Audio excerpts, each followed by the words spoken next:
जैसे कहते हैं ना, कैंडल जला करके उसकी लो पर मन, आंखों को एकाग्र करके, मन को एकाग्र करके, जिसे त्राटक विधि कहते हैं। त्राटक विधि से क्या होता है कि हमारे अंदर शार्पनेस आने लगती है और हमको ना मतलब चीजें दिखाई देने लगती हैं। जो लोग कहते हैं ना, आज लोग कहते हैं कि इनको स्पष्ट दिखाई दे जाता है, लोग देख लेते हैं, तो वो अपने अंतरात्मा को इतना शार्पनेस कर लेते हैं। वो आती है एकाग्रता पावर से। जितनी हमारे अंदर एकाग्रता बढ़ती जाएगी उतना हमारे चीजें सब अंदर आती जाएंगी। वैसे नवरात्रे नवदेवियों के दिन शुरू हो गए हैं, तो नवदेवियां किसका प्रतीक है? शक्तियों का प्रतीक है। एक एक दिन अलग अलग शक्तियां दिखाई हैं कि आज ये शक्ति, आज ये शक्ति, आज सिद्धिदात्री, आज ब्रह्मचारिणी, आज कुष्मांडा, है ना, आज स्कंद माता।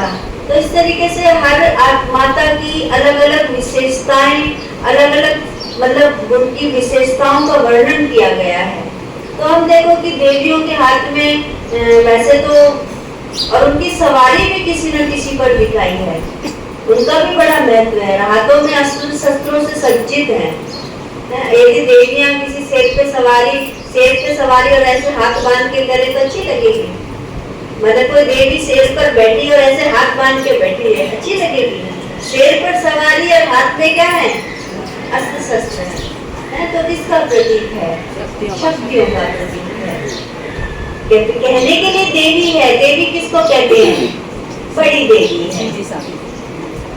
कहते ना, देवी माना सरल, मातृत्व भाव, प्रेम भाव, सहयोग भाव, है ना। लेकिन उसके साथ साथ क्या है? यदि कोई असुर, यदि कोई गलत दृष्टि, गलत वृत्ति मेरे पर डालता है तो क्या है?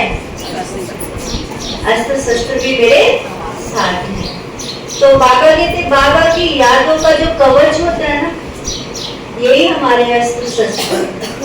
जितना बाबा को हम याद करेंगे, बाबा को याद करके हम अपना एक ओरा बनाएंगे, कवच बनाएंगे, तो मजाल है जो किसी की गलत दृष्टि मेरे पर चली जाए, कोई गलत मेरे बारे में सोचे, कोई नहीं सोच सकता।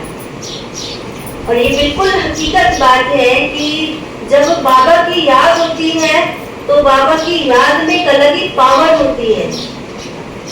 एक बार एक बहन ने अनुभव सुनाया, पहले भी सुनाया था मैंने, मुझे याद है कि गाड़ी में बहन जा रही थी और ड्राइवर की नीयत खराब हो गई थी और वो बहन को लेके कहीं जंगल में जाने लगा। तो बहन ने कहा कि अरे कहाँ लेकर जा रहे हो? अब उसने कहा बाबा अब तो आप ही हो,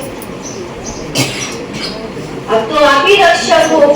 उसने बाबा को याद किया क्योंकि अब अकेले बहन है, गाड़ी में है, ड्राइवर है और मतलब कुछ कर नहीं सकती, तो उसने बाबा को बड़े पावरफुल तरीके से याद किया, बाबा का आह्वान किया, बाबा आओ मेरे साथ। जैसे आज बाबा ने कहा ना, अकेले नहीं सोना, किसको साथ में लेके सोना? बाबा को साथ में लेके सोना। तो बाबा का आह्वान किया, बाबा आप आओ मेरे साथ गाड़ी में, अब आपको ही मेरी रक्षा करनी है, आप ही रक्षक हो। तो अब जो ड्राइवर था वो गलत दृष्टि से शीशे में देख रहा था, वो बैक शीशा होता है ना, फ्रंट पे जो शीशा लगा होता है, वो बहन को हरकत करके गलत उससे देख रहा था। जैसे उसने शीशे में देखा और वो तो चतुर्भुज दिखाई दे गई बहन, उसको देवी दुर्गा हाथ में तलवार लेके। वो बहन सफेद वस्त्रधारी नहीं दिखाई दे रही थी, कौन दिखाई दी? हाथ में तलवार लेके दुर्गा। अब वो चक्का सा रह गया, आंख मले, बार बार ऐसे ऐसे करके देखे, फिर वही देवी दिखाई दे, डर गया, कप गया, गाड़ी छोड़ के भाग गया। उस बहन को गाड़ी चलानी आती थी। वो बहन गाड़ी लेके थाने पहुंची, थाने पहुंच करके फिर जब उन्होंने गाड़ी का पता किया थानेदारों ने, जब वो ड्राइवर पकड़ा गया तब ये बात खुल के आई कि तुम गाड़ी छोड़ के भागे क्यों थे।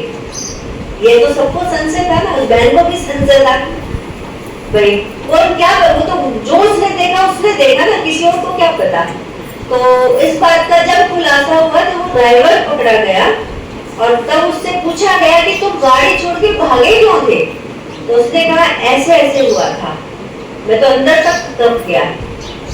तब ऐसा होता है तो अब जिसका साथी स्वयं भगवान हो, इसीलिए तो शिव के साथ शक्ति का गायन है, शिव शक्ति।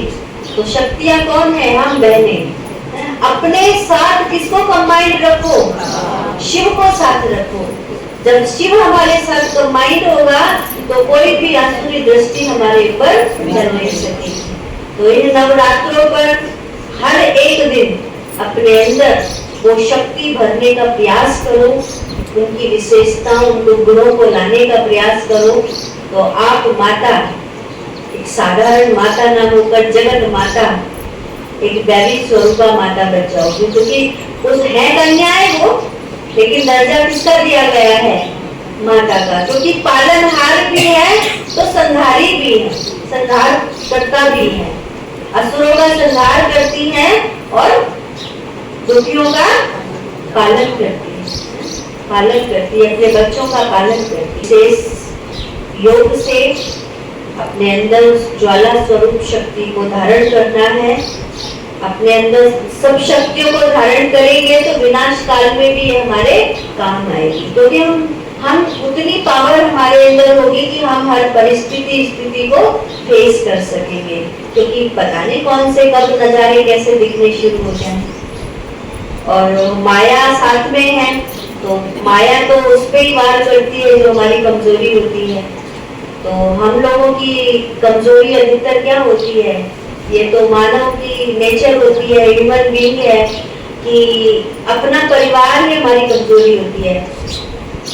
हम कहीं नहीं टूटते, अपने परिवार को लेकर के टूट जाते हैं। तो हो सकता है विनाश के समय हमारे परिवार से ही परीक्षाएं आए, हमारे परिवार पे ऐसी विपदा आए जो हमारा तन मन हिल जाए, हम हिल जाए।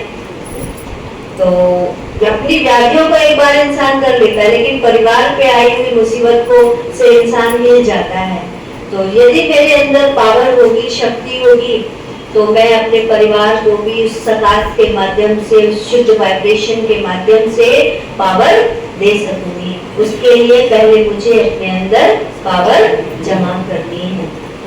तो इन नवरात्रों पर हम यही लक्ष्य रखें कि 9 के 9 दिन 9 देवियों की जो विशेषताएं हैं, जो शक्तियां हैं, वो अपने अंदर गेन करें। इतनी नहीं आएगी, इतनी तो आएगी। हम कहते इतनी नहीं आएगी, तो इतनी तो आएगी ना, कुछ तो आएगी ना। और जब इतनी आ जाएगी तो इतनी से इतनी कब हो जाएगी पता ही नहीं चलेगा। ठीक है। ओम शांति।